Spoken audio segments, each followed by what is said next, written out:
guna harta anak yatim nak masuk rapat keneng-keneng, niat-niat nak guna duit harta anak yatim tu pun tak boleh dah. Tak boleh, itu statusnya haram di sisi syarak. Kenapa? Ini adalah amanah dan kita kena jaga amanah sebagaimana Allah suruh jaga. Kita tak boleh nak jaga amanah ini ikut kehendak kita, sebagaimana ikut selera kita nak jaga. Okey. Kemudian daripada sini timbul satu implikasi hukum fiqh yang lain. Katakanlah anak yatim ini sekarang dipelihara oleh ibunya. Dalam sistem faraid adalah wang, harta benda yang sepatutnya menjadi harta anak yatim, tapi dipegang oleh si ibu atas asas anak dia belum lagi matang. Jadi pada masa itu, dalam satu kes, si ibu ini juga terhad keuangan dia. Kodrat dia nak bekerja, nak survive hidup sepenuhnya dengan wang dia. Dia pun bukanlah gaji tinggi sangat, maka nak dia terpaksa sedikit sebanyak mengambil wang harta benda anak yatim untuk menggunakan wang tersebut, ya, untuk survive anak yatim dan termasuklah untuk survive diri dia. Jadi boleh ataupun tidak? Maka dalam hal ini ulama mengatakan, kalaulah itulah pilihan terakhir, pilihan terakhirnya si ibu tadi terpaksalah menggunakan sedikit wang harta benda anak yatim untuk survival mereka, maka pada masa itu boleh dia menggunakan wang dan harta benda anak yatim. Contoh, demi kerana komitmen terpaksa menjaga anak-anak yatim ini, menyebabkan selama ini dia boleh saja bekerja overtime, dia boleh saja mendapat OT, tapi sekarang tak dapat dah. Sebab apa? Sebab kalau dia bekerja OT bermakna anak-anak terabai, maka dia hanya bekerja berdasarkan kepada kerja office hour saja. Masa yang lain itu terpaksa ditumpuan kepada anak yatim. Bila begitu keadaan, maka hak sepatut dia dapat duit lebih, dia pun tak dapat duit lebih. Sedangkan dengan duit lebih ni lah panggil perlu dan mustahak untuk penerusan hidup dia. Maka boleh sahaja demi nak menampung kehidupan dia, nak top up kehidupan dia, dia boleh mengambil harta benda anak yatim bagi menampung keperluan dia. Setakat mana? Setakat yang dia rasakan ini had yang paling minima dan paling munasabah. Dalam agama disebut billati hiya ahsan, dengan had sampai ke peringkat ihsan. Ihsan ni bagaimana?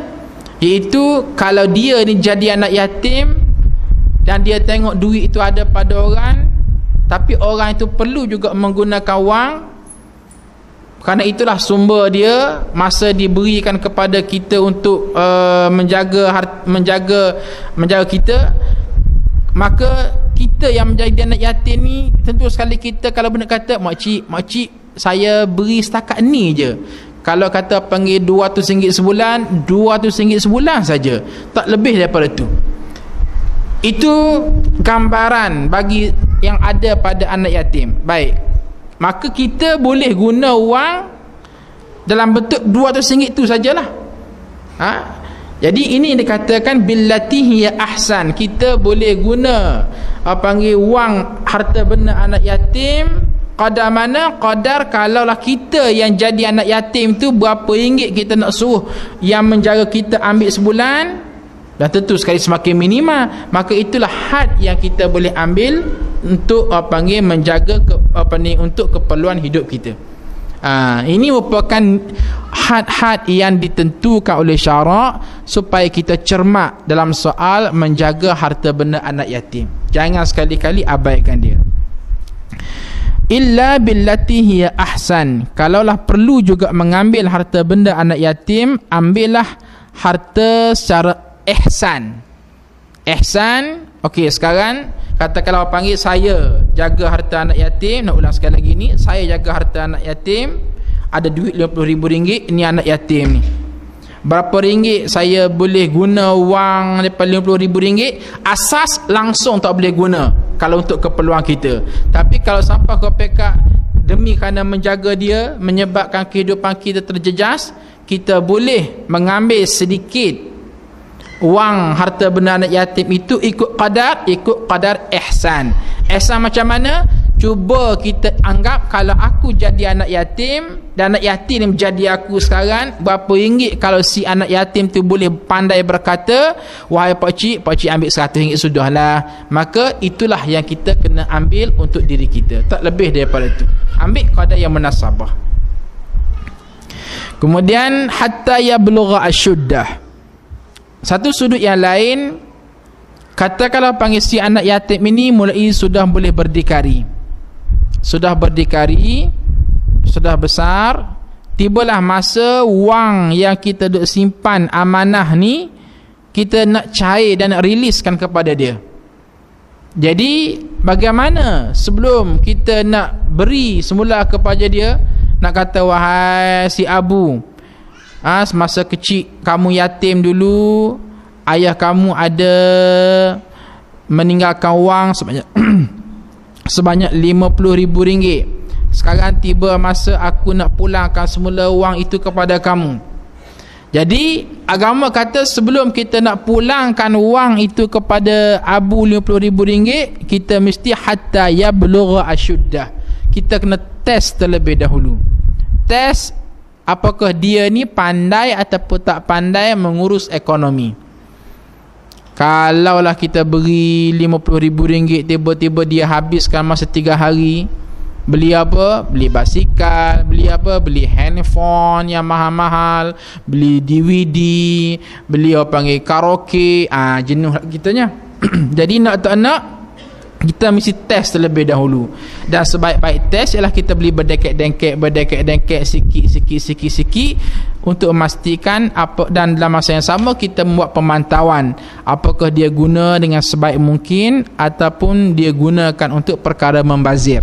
Kalaulah dia gunakan untuk perkara membazir ataupun pada perkara-perkara yang tak sepatutnya dia guna, maka pada masa itu nak tak nak kita kena tahan semula harta benda tersebut, kerana dia belum belugha asyuddah, dia belum matang dari segi nak menggunakan wang dia. Wa aufu bil ahdi, dan sempurnakanlah janji. Innal ahda kana mas'ula, sesungguhnya janji itu akan dipertanggungjawabkan di sisi Allah Subhanahu wa taala.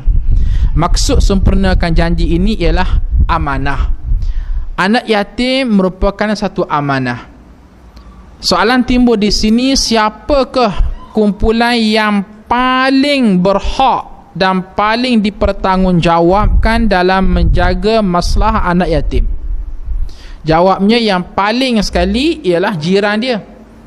Kata kalau panggil jiran ustaz meninggal dunia, maka jadilah anak itu anak yatim, maka orang pertama yang dipertanggungjawabkan oleh Allah Subhanahu wa taala ialah ustaz.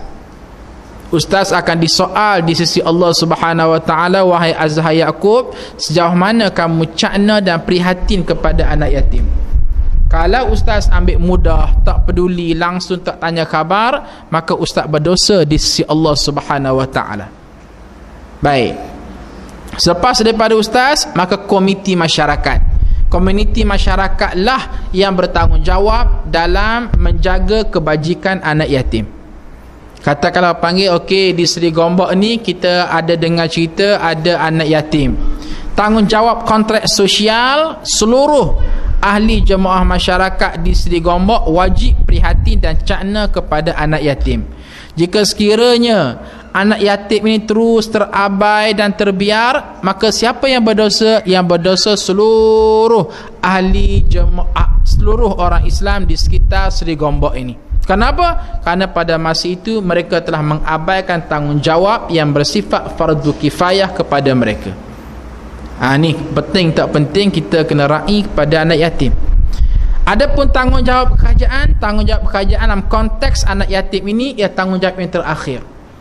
Pertama, jiran-jirannya, kedua ialah komuniti masyarakat, yang ketiga barulah naik kepada pihak kerajaan dan pemerintah. Dan